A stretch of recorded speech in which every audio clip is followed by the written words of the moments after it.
else is laughing at man dancing. Same Hello, here. people of the internet. How are you doing? Welcome Good. back to Hibernation Street. This is episode 4. Hello to everyone that is watching, that is tuned in. Thank you so much for coming. I've got another 3 amazing comedians with me today to talk all things isolation and lockdown. So let me introduce you. We'll go round. We got the amazing Gareth Berliner. Gareth, how are you doing? All right, good, mate. Very good. Whereabouts are you in the country? I am isolated in Birmingham, which is not necessarily the best place to be isolated, but it's all right. Call it home. As long as you're safe, it's the main thing, isn't it? Beneath me here, we got Aideen McQueen. How are you? I'm really well. I'm great. I'm in Broccoli in southeast London. And long story how I got here, but I'm having the best time ever. I know I shouldn't say that, but it's great. I'm really enjoying myself. So, I know that. Sorry for anybody's nan or anybody who died, because it is awful. It's absolutely terrible. But my particular situation is really good. Yeah, So, I'm the same. You know, I actually feel bad for saying that I'm actually quite enjoying lockdown. Yeah. When people are complaining, I'm like, I'm finding it all right. But anyway, who have we got next? We've got Scott Bennett. How you doing, Scott? Hello, I'm good. How are you? Yeah, not too bad, mate. Not too bad. Whereabouts are you? I'm in Nottingham, in my shed in Nottingham. Lovely. But I know what you mean. Because I've found, I don't know about you guys, but I was pretty reclusive before this all kicked off. Yeah. And I think I've got a better social life now after lockdown. Yeah, I hear you. I'm seeing more people now than I did before. It's ridiculous. I don't know what's happened. And speaking to more as well. Yeah. So, but yeah, I'm here. I'm here in my shed in Nottingham. So you two seem like quite in good spirits. Like, what's everyone doing to like motivate themselves during this time? Let's go to you, Gareth. What am I doing to motivate myself? I'm doing a lot of creative stuff, mate. I mean, I really honestly think the interesting thing is I think most comedians are working harder now than they ever worked before when they were on stage. Like, because all of us don't want to disappear from the zeitgeist. We want to still be out there. We want to still be seen to exist for when it's over. So it's making us all creative, jumping on various bandwagon, you know, whether it's doing a chat show like this or whether it's making a video clip for a TikTok or something else. I'm just being a lot more creative than I would normally be. Yeah, definitely. I think it has, because it's turned the industry on its head, really. We've had to go to the audience rather than the other way around. And I think that's been an interesting thing, because I think there's been a little bit of an undercurrent of I've seen little bits of sneeringness from some comics. And then I always think, well, what's the alternative? These people are going to come and see comedy at some point. If you want to connect with them, they're sat at home with broadband, bored out their minds. This is the time, isn't it? Sure. And actually, more people might be seeing us in these lean times at the moment than we're ever seeing us at gigs collectively. That's what I mean. I think the first gig back, when people laugh, is going to freak me out. I'm going to be like, you're going to have to shut up, guys. I need to be stared at. You got to stare at me. Can I have an awkward pause, please? Can I have a webcam and a box? It's very hard to know. At least I can hear you guys laughing, but I've done some gigs where you can't hear. They mute everybody at the gig, and you do a joke and you're like, you know, you say like, and that's just the bus driver. And then you go, it's hard to know what to do. There's no laugh, you know. It's hard. Yeah. It's awkward. It's awkward. I saw one guy, he actually did it quite well. He had a laughter machine, and even though that sounds really cheesy, he acknowledged how cheesy it was, and it really worked. I was like, I need to get one of those. I have my wife sat on the floor of my shed when I do my show. Thank God for your wife. I know, because what's been interesting is that polarized people. I lost about 3 or 4% in the first week because they were like, "What is that noise?" And I was like, "That's my audience, mate. She's sat on. If she wasn't here, this is just mental illness in a box, isn't it? It's just a man having a breakdown." She funny. Well, I don't know if she does. I think she's just very polite. She's carried me for nearly 20 years. Do you know what I mean? So. Oh, she's a good woman. There was a thing I was going to do at the start, which I totally forgot, but let's do it now, yeah? So basically what I did, I gathered some facts about all our comedians, me as well, all 4 of us. So I want the audience to decide which fact belongs to which comedian, right? So I'm going to read them out now, and then at the end, I want you all to comment and see whose fact belongs to who, right? So the first fact is, who won a porn dubbing competition in 2016? Who does that belong to? Have a think and put their name in the comments. Fact number 2, who won a Pontins disco dancing championship whilst on holiday at the age of 12? Who could that be? Fact 3, who had a romantic tattoo done and on further inspection realised it looks like a cock? Who is that, I wonder? And fact 4, which of our comedians has a Jamaican grandmother? Who could it be? So have a think, put it in the comments and we'll reveal at the end. Also, please share the link and donate. There's a little donations link. All of us are all broke and we're trying to make money. So please, we'll be very, very appreciative of any money, any as small or any amount that you can afford. But yeah, I mean, going back to the creative thing, I feel like actually for me, it's made me more creative because I've got so much time on my hands. Like I'm learning new stuff, which I wouldn't have done because I'm so busy, like dealing with Edinburgh or dealing with like getting to a gig if I've got to drive all the way to Bristol or something like that. So it's actually, I think at the beginning, a lot of people were scared about their mental health and how it's going to go. But for me, someone who does suffer from depression, this is like the happiest and the calmest I've ever been. Well, it's interesting though, because I think on a global scale, that's the realization is people who suffer from anxiety. Because the whole world's anxious, there's a comforting blanket around you that everyone's in the same boat. Yeah. And because it's not anything that anyone's done, it's a completely ephemeral. That takes the thing of it's no one's caused it. So now we are literally all in the same situation. And I think there's a comfort in global anxiety. So it's weird because I feel the same. I think me at the start, I just threw myself into something to stop thinking about it. But now coming out the other side, I just sort of think, I mean, I know my wife's enjoying to a certain extent lockdown. I'm still struggling a little bit with it, but it's a very odd thing that I didn't feel like I thought I'd been more anxious now than I actually am. I've spoken to I'm the same. Some people are stuck in who normally would stay inside isolated anyway. And just that fact that we're all isolated, everyone's like, great, bang up for it. And no one would contact them because it's like everyone else is busy. So they would actually feel lonely. But now someone that isolated, they're still isolating. But like we were saying before, people are contacting them, you're FaceTiming and you're talking to people on the phone. So actually it's people are feeling more connected than ever, which is nice. If someone if someone ignores your calls in lockdown, though, they really don't want to talk. I know. You're online. I can see you're online. Yeah. There's no excuse. I'm sorry, mate. I'm busy. I'm digitally overloaded. People trying to go on dates and shit. It's just like it's never going to happen. Like, and also if you don't want to go on the date, how can you get out of it? You can't say you're busy. You're fucked, aren't you? You're absolutely fucked. What's like the worst conspiracy theory have we heard during this time? Because there's quite a few like flying around. Yeah, I think the most ridiculous one is the 5G thing. Awful. Well, there's quite the 5G one was the one that's absolutely, and everyone obviously burning down the masts and stuff.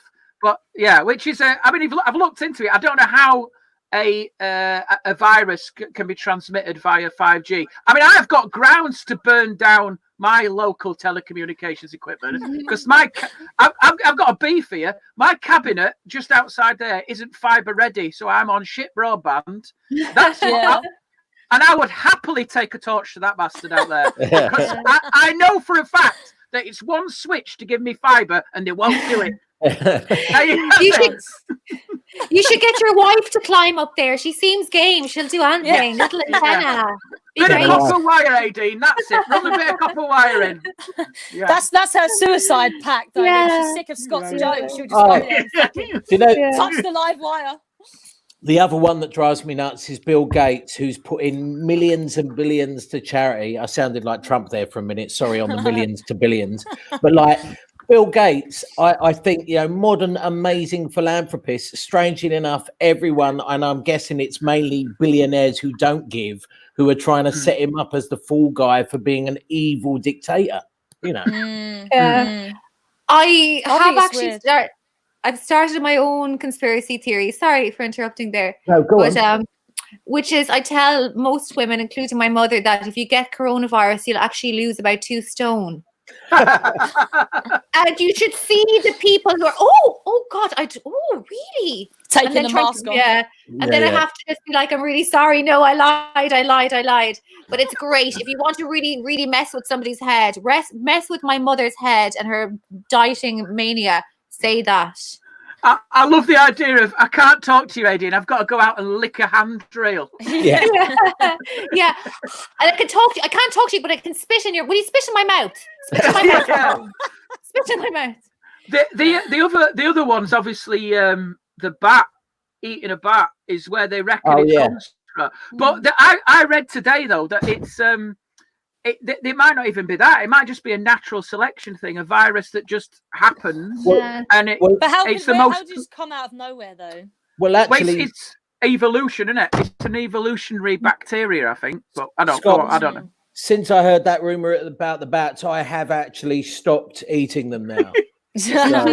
And I feel better. Yeah.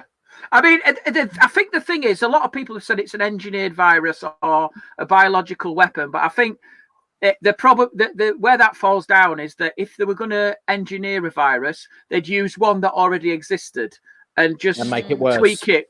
Whereas this one is a completely brand new virus. Yeah. And I think that's the slight evidence towards that. But I mean, I don't know where it comes from. It's bizarre, really.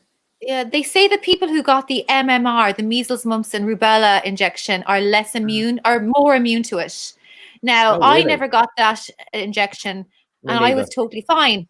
No, I got everything. I got measles, I got mumps, and I got rubella. Guys, get immunized, right? And I told my mother did it for hippie trippy reasons, right? Because I was born in 1983. But no, she didn't. She just feckin' forgot because she got my other 2 sisters. Yeah, I thought she was an anti-vaxxer before it was cool. I know you'd think that. Yeah, we're just really, really woke up in County Kilkenny in Ireland. But yeah, no, she just didn't know because I was her first kid, and then she got the other 2 vaxxed. And I remember having the mumps. It was terrible. I was like this. Oh no! But at least I didn't have to go to church for like 2 weeks. Yeah, it was. Oh yeah, it was a minger. For 2 weeks, just. I mean, the anti-vaxxers have been quiet, aren't they? I can't wait to see when this vaccination rolls out, and they're like, "No, I'm just going to go to Holland and Barrett." Yeah. Send John to walk. That'll take the edge off that shit. I know. Yeah, it is. I mean, laughter is the best medicine as well. But in the case of Corona, all our jokes are not going to work. Medicine is just the best medicine, isn't it? Like, give me the vaccine. Yeah, I want that. Have you spoke much to your mum, Nadine, then during this time? Loads. Oh my God, loads. Especially since I've moved in with my boyfriend for the lockdown. More like cockdown, am I right? And thank you very much, guys. Glad it's working out for you. More like cock up. No, it's actually going really well. But the thing is, so I've been speaking to her almost every day, and she is paranoid, and she's like neighborhood watch. So she's like, do you know the neighbors down the road? He's meant to be on early retirement. He got early retirement, and he's gone 9 to 5 every day. Where's he going? He's obviously doing a job. I'm going to. She's watching out. She's watching everybody. She's really gotten into it. But you see. Yeah, go on. I was just gonna say, there's a new breed of these people, these curtain warriors. By me. When I'm on my balcony, if I'm like having a cigarette on my balcony, the woman downstairs, she will come, whose front door is round the back. She'll come all the way around, walk down, look up, and then walk back. I'm like, the fuck? It's a generation of people, but once they all die, hopefully they'll all get corona, they'll all die, and then I'll be able to smoke in peace. You know what I mean? So is she giving you updates on all the neighbours on a daily basis? Yeah, she does. It's good gossip, though. It is good gossip. And basically, like, my mother will say things like, "Oh, Aideen, what's the weather like over in England?" But basically what she's saying is, "Oh, Aideen, are you pregnant?" Kind of like, so it's her way of communicating to me, being really indirect, passive-aggressive Irish thing, you know. But it's nice. Now we get on very well. And then I haven't spoken to my dad since my first Holy Communion. But I was a very good dad, but he just is terrible on phones. Like every time he speaks to me, it's like he's trying to win fastest phone in Ireland competition. And I confronted him on it, and he said, "Well, you know, Aideen, I'm 75 now. I didn't get a phone until I was middle-aged, so I'm not used to them yet." It's like, okay, get used to them, you know? Yeah. It's all right, though. I remember when my mum got an iPhone, I was so pleased. But then watching her use it's just excruciating, you know what I mean? She'll have it, like the glasses down. It's like typing so slow. I'm like, oh, come on. But don't you think this is accelerate? Like my mum and dad, I've never seen them embrace technology like they have. Yeah, well, honestly, we did a Zoom quiz on Saturday, and my mum and dad was there, and I could hear mum in the background going, "Mute the mic, Roy, you'll give the answer away. Mute the mic, mute the mic." And imagine if I'd have said to her in January, "You're going to be muting the mic," she didn't want to know what I was. She's a woman who can't use a TV remote. Mute the mics. Zoom in. Mine have shopped for the first time online at Tesco's, but my dad can still give me that view. Oh yeah. Oh, I love it. Yeah. I love it. Yeah. It's cute though. It's cute. They are everyone's embracing it. Like if by the end of this pandemic, I reckon my dad will be on Twitch. Really? Streaming Fortnite and shit with a headset on in the What's back your room. dad's name, Scott? What's your dad's name? Yeah. Roy. Go on, Roy 69. I follow him on TikTok. He's amazing. Yeah. Oh my god. He's big on TikTok. He's big. He's got 100,050 followers. Yeah. All of them 12-year-old Japanese girls. I don't know what he's doing. Well, it's how we do it in Yorkshire. You've not seen my mum. You haven't seen my mum. We were big into sushi as kids. Yeah. Well, I'm actually on Snapchat with your mommy, so you know a lot about her. Mm-hmm. Oh, amazing. What do people think about the whole TikTok boom anyway? Like everyone's getting on it. Like I'm not on it personally, but I'm definitely intrigued by it. So I have to say, me and Kieran, my wife, have entered into the spirit of TikTok. And what I will say for all the naysayers and the haters, it's fun, it's creative, we're having a giggle, and also massive dopamine hit. Like we had a clip that we did today that's been watched now by about 17,000 people. Now I don't know why. Wow. But that's more people. That's more people than have ever watched a clip of me doing my work or her doing her work. So mad. I'm more than it's just fun, man. I mean, it forces you to be creative and to be different than the last person who did the same TikTok. So is it 15 seconds long though? Is that all you get? No, you can do a minute. So I have put on. What's interesting is I've bled in a couple of clips of stand up here and there, which now are getting viewed by people who wouldn't otherwise view them. And I've seen like Freddie Quinn's doing really well using Instagram, a mixture of real like TikTok challenges, and then he puts his stand up. So they end up kind of starting to watch his stand up because they're intrigued. I mean, it seemed to be something that was massive with the younger demographic. I've got like a 10-year-old daughter, and she was massively into it. And then, but now it's sort of become, it's got older within this pandemic. We're killing it. The kids hate us now. Yeah. It's be something else now. Yeah, I found it cringe at first, but actually now I think it's just a bit of fun, isn't it? You know what I mean? As long as you do it with that in mind, not to get famous, not for anything else, just pure self-expression, a bit of fun, then some good stuff can actually come from it. Well, do you know what I think is really interesting? I think this is going to turn celebrity culture on its head, this pandemic, because before all this happened, you had your influencers, you had your Kardashians, you had all these social media darlings, and I think now that's been wiped clean because normal people are taking over, I think that's going to burst that, because I think that also if you're a celebrity, it's really difficult to go on and go, I'm struggling in the pandemic. Piss off. Go and have a swim in your pool, knobhead. And I think now it's become like, I think it's almost become like a fringe feel to the whole thing. It's leveled the playing field. So what you got now is those people that were comedians on TikTok and on the other forms, but never actually live in clubs, they're ahead of the curve on the rest of us. We're now the guys who are the open spots coming to their green room. It's mad. I just started. Go on, no, go on. No, you start. Go on, you start. Oh, stop it! Oh, you. What a gent. Okay, I will. So no, I just got TikTok 2 days ago, and then I go to this shop every day, and it's a lovely Sikh guy who runs it and his family. And I was just thinking, what does he do all day? Because he's there from about like 8 until about 10 o'clock, and there's not that many customers because the co-op just opened down the road, and then he came in and he was like, and then I was like, well, somebody told me he's on TikTok, and I looked at him, and he's amazing on TikTok. He's like, amazing. Terrible appropriation of his culture. That was awful. And he seek people out there. That is not what it's like, but that's the best I can do because he's That's amazing. how it sounds. Right? Yeah, it's exactly. I mean, that could be, I do river dance. Right? It's all of that. But he's great. So he put me in one of his videos yesterday. He was like, one of my best customers. And I was like, yay. And I was so looking forward to it. Didn't make the cut. Wasn't good enough. Brutal. That is absolutely brutal. When the owner of the local shop edits you out of a TikTok. I know. That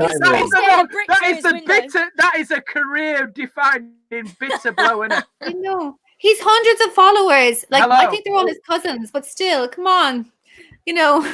Yeah, that's harsh. Yeah. I do think what's been really interesting is that I don't know what you guys think. Well, when we come out of this, do you think this is going to I don't think it's going to replace live stand-up. God hope not. No. Otherwise, I'm screwed. But I think it's going to complement it. I think what you'll see is, I know personally, from doing the videos I'm putting out, I'm getting people watching from Texas, Canada, the UAE, people who have never seen me do live stand-up. And I think that's going to be something I want to continue. I think you're reaching people you never even knew were there. I think that's a thing you'll continue. Yeah. Sorry. Go on, Gary. Well, I don't think you can build that kind of new connection with an audience and then just go, oh, do you know what? It's worked out all right. See ya. Yeah. You've got to keep them on board. And the world was going this way anyway before all this coronavirus shit. Like, in terms of iPhones and young people not really going to comedy clubs and just watching stuff, Netflix and all that stuff. So it's like, this opportunity is just giving people the tools to capitalize on that. It's not like this is a new thing. It's just been heightened at a very quick rate, you know. I think live stand-up will still exist. I think the major change will be people commissioning television. I think if I were working in telly, I'd be worried now because I think this is going to be a game changer forever. I think if you're working and producing and trying to, I think you've got a real challenge on your hands. How you cope with this?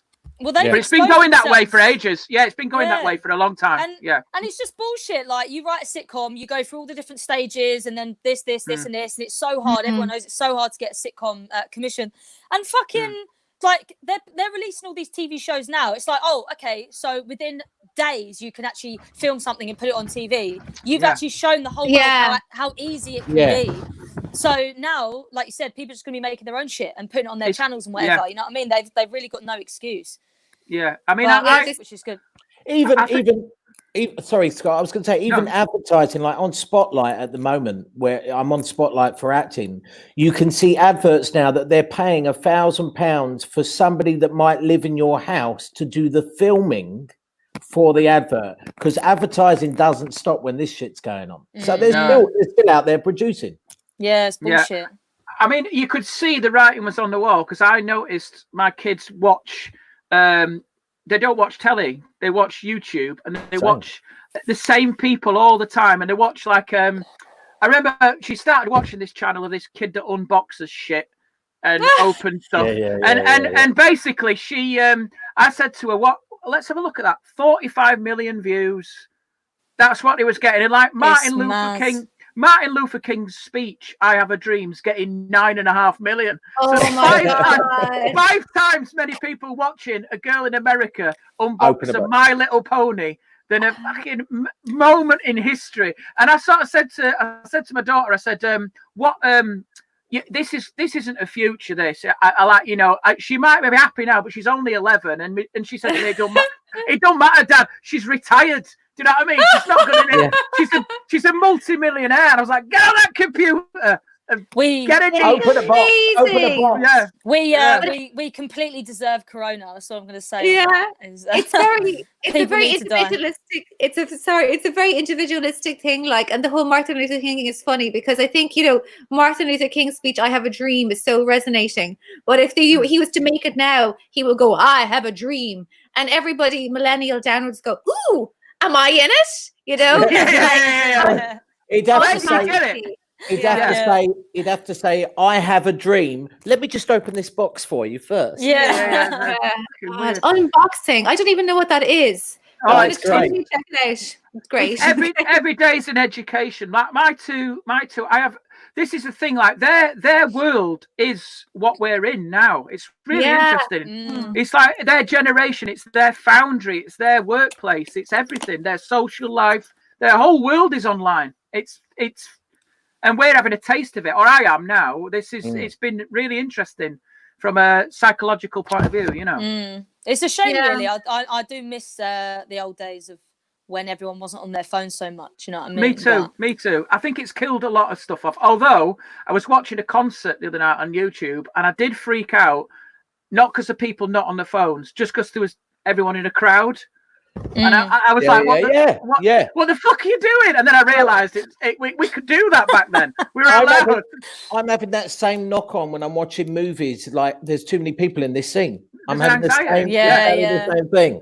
That'll linger with us for a long time. That. Yeah.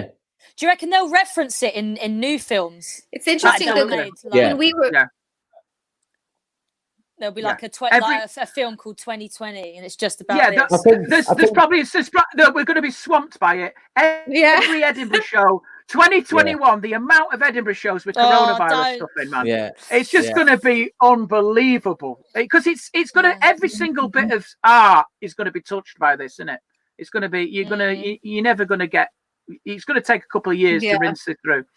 It's going to be the new dead grandma, isn't it? Oh yeah. That's what it'll be. What's the? Yeah.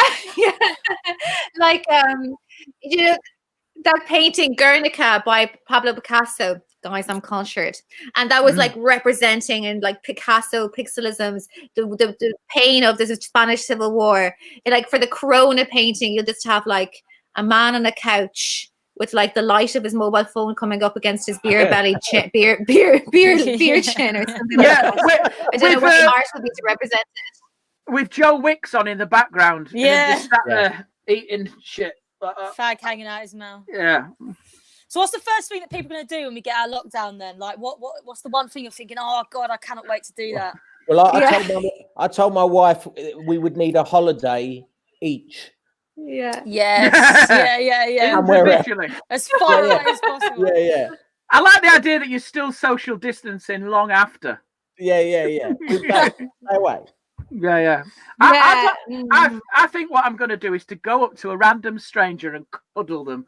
Yeah. In the nicest possible way. Yeah, you know what I mean.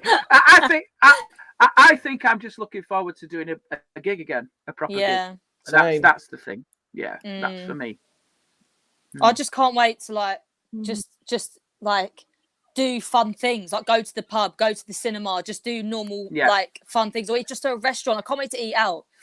That's like just like the little things that became quite like daily things that seemed like nothing. Just go into a coffee shop, you wouldn't think twice about it, but now I'm like, oh, I can't wait to just. Well, there's another interesting thing that's happened. Like in lockdown, stuff like Soho Theatre and National Theatre have made stuff more widely available at a cheaper price than people would normally pay. So the interesting thing when we come out of it is, does it encourage people to start going and supporting arts or seeing things they never were interested in? Because we're all engaging with a lot more stuff. And how many people are going to stay keeping fit with Joe Wicks?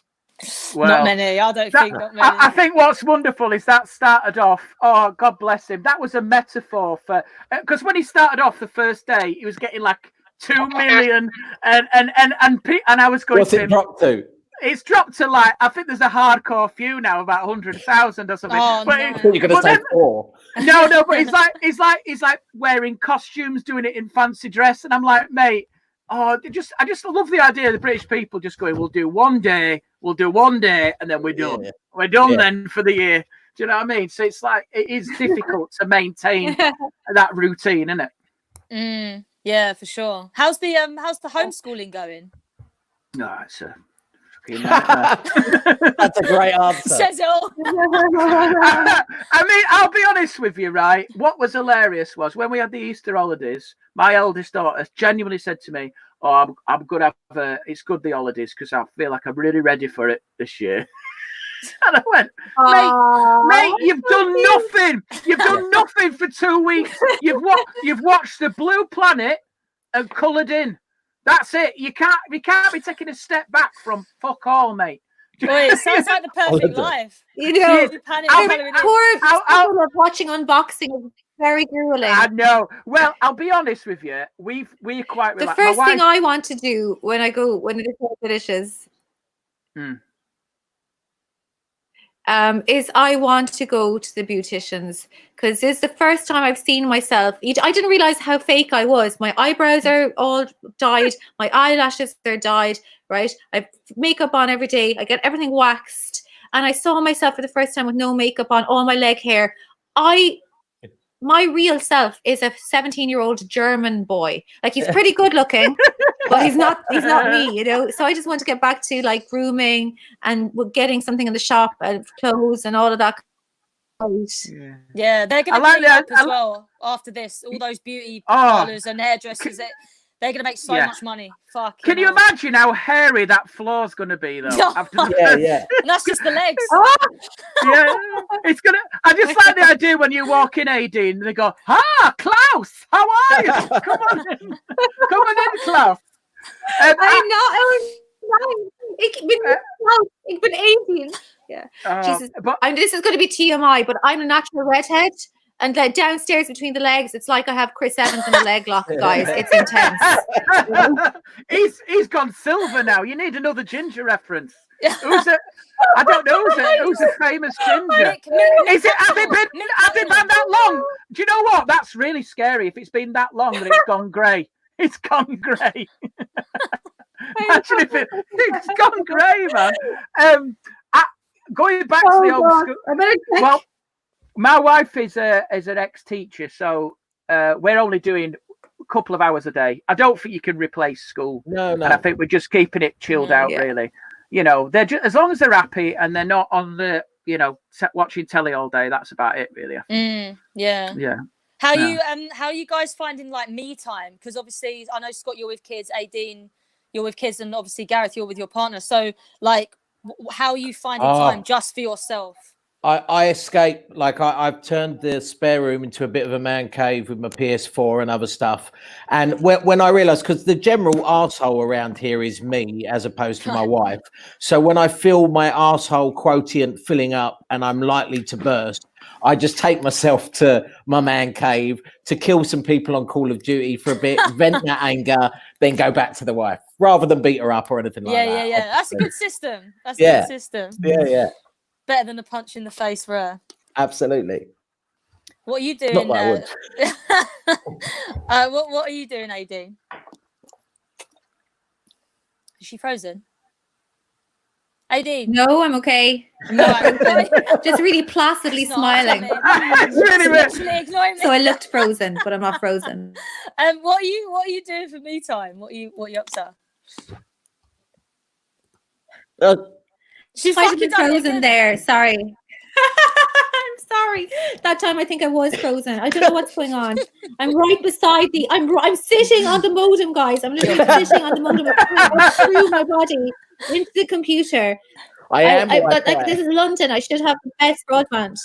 Yeah. I love in the shed. He's got better broadband than me. I'm in a metropolitan area. You're in like Yorkshire. It's not fair. I'm in Nottingham. I have run a cable. Let me tell you something about this Wi-Fi, right? Though, to get this signal, I literally have to switch off anything with a Wi-Fi signal. It's like a 7-hour job. I have to start about 3 o'clock. I have to go around, turning phones off, doorbells, fucking slow cooker that goes off. I don't even know if that connects, but that's off. Bloody hell! It's like being on dial-up again. I have to run a cable all the way to the house. That's hanging in through the window. The kids are freezing, but my God, it's good. It's good resolution. You've got your priorities really right. You need to run a cable, you? Aideen. That's what you need, Okay, mate. fair enough. You get Aideen, some I've been proper cabling. schooled. Okay, I've been schooled. Scott, what would you rather then? If you had a choice between electricity, you can have all the electricity in your house, or you can have no electricity except on your computer for the internet. What would you choose? Oh, the internet every time, isn't And it? I'll ask everyone else. Yeah, I'm the same. Sarah, What's that? internet versus words. If you could choose between having the internet, because you could put on a fucking jumper, can't you? You know what I mean? Yeah. Also, Yeah, I'd have to pick Yeah, exactly. You're just there.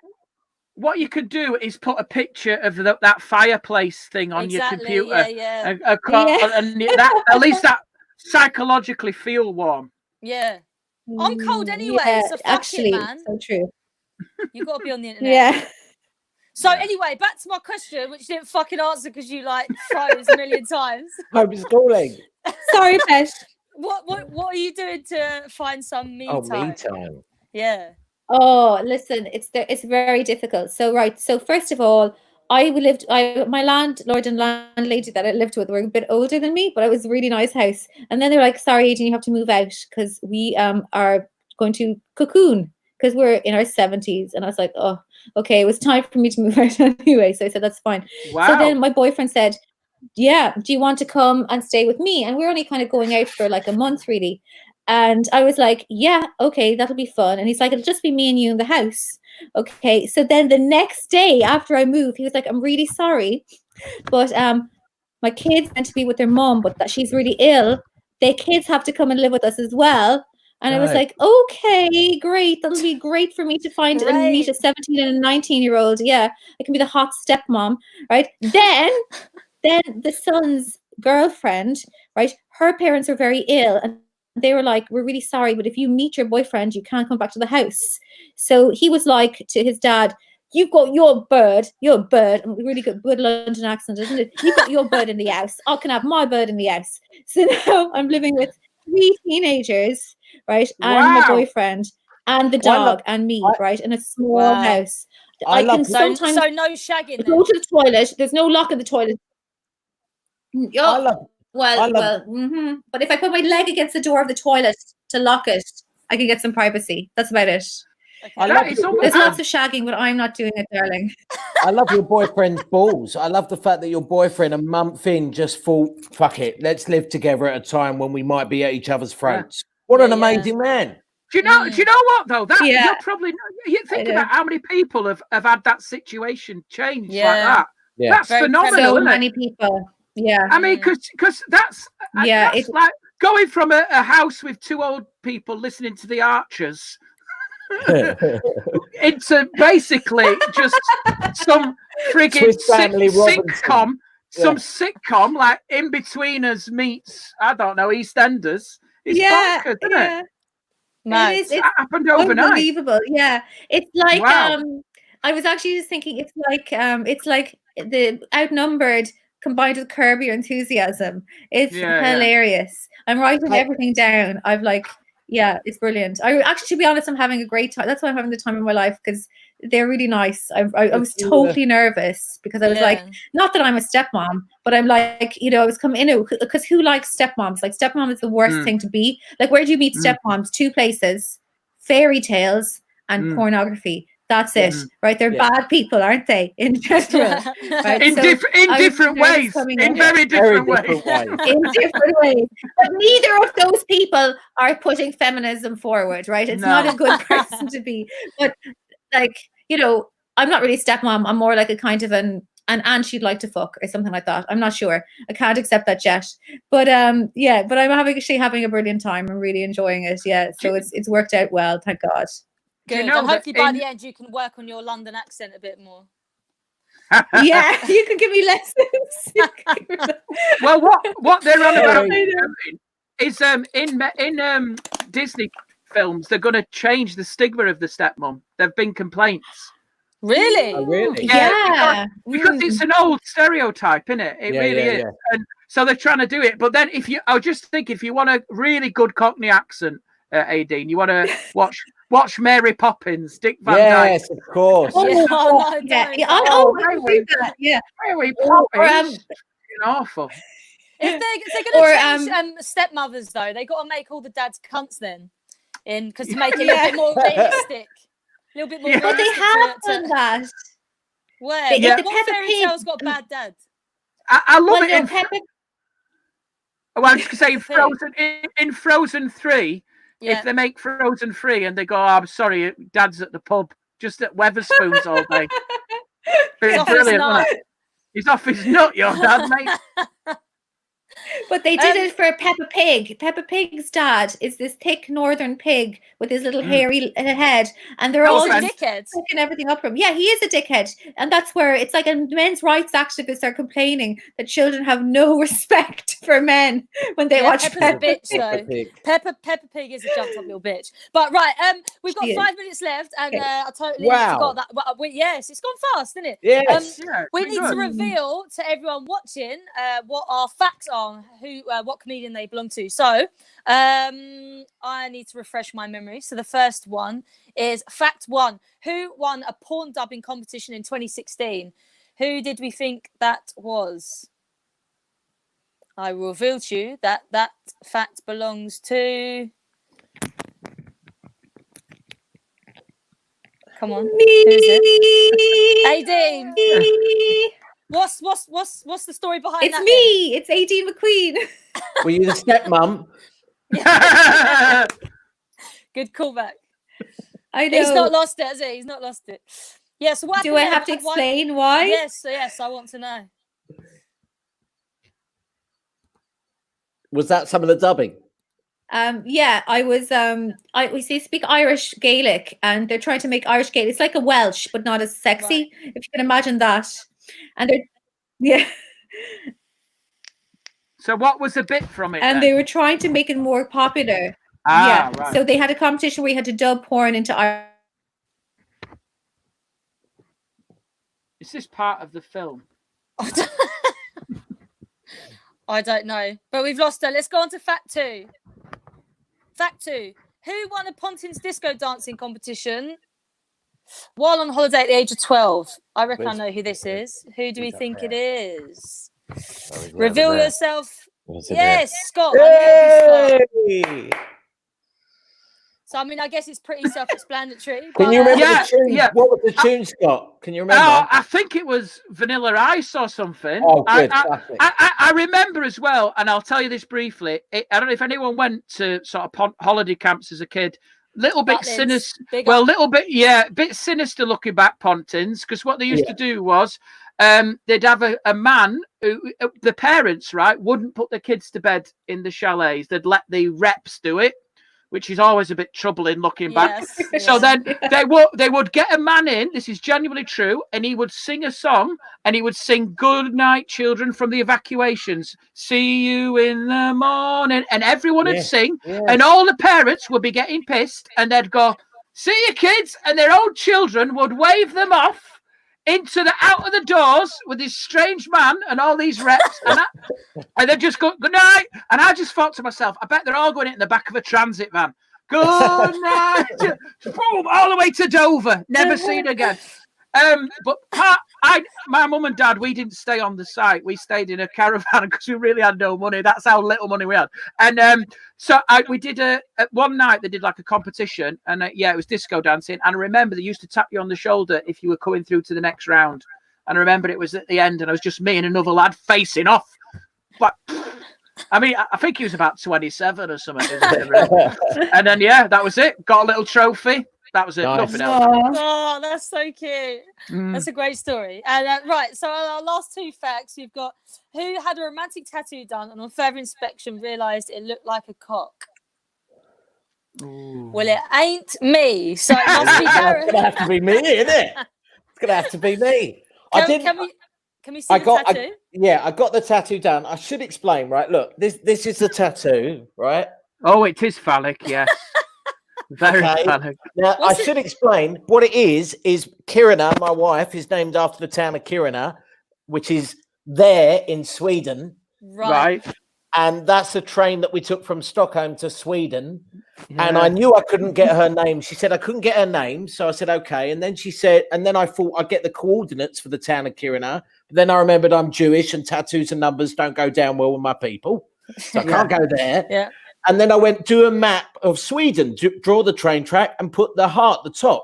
It was only after I got it done that I start looking at it, bend my arm, and I'm like, I think that looks like a dick. And then I run into the tattooist and I went, mate, were you thinking when you were doing the tattoo that it looked a bit like a cock? And he was like, yeah, but you wanted it. I was like, why did you say anything? Do you know what I love about that is that if she hadn't have been born in the bell end, it'd have been all right, wouldn't it? Yeah. She had to be born right on the tip. Right on the tip, mate. Right on the tip. Yeah. Just be thankful there weren't two little islands just off to the east and the west. Mate, I'll tell you what, there's a little island off the coast there is! Sweden, it looks like a little bit of jizz pops out early. Oh, it's awful. Oh. It's such a romantic gesture, though. Like the thought. It's beautiful. Yeah. It's a cock of love. Yeah. Oh well, it's a good story though. Anyway, at least when people say, "Oh, it looks like a dick," you say, "Actually, look." Yeah, let me tell you, it was born out of love. Yeah, exactly. Right, and the fourth fact, which is pretty self-explanatory, and it's obviously me, which of our comedians has a Jamaican grandmother. Wow. Yeah, with that because I am obviously I look completely white, so not many people would guess that. But yes, I've actually written to Vice. I want to do a documentary because I'm going back to retrace my grandma's steps next year. Great. So, going to her school and stuff. So I'm hoping like Vice make a documentary. If anyone from Vice is watching this, which you probably fucking ain't, I think it'd be a cool documentary. So hopefully that gets made, but we'll see. Well, look at your donations tonight, getting you closer to Jamaica. Oh yeah, £1.20. Can't wait. It's the bus. It's the bus to the airport. It's the bus to the airport. Guys, it's been a pleasure chatting to all of you. We've actually run out of time now. It's gone so fast.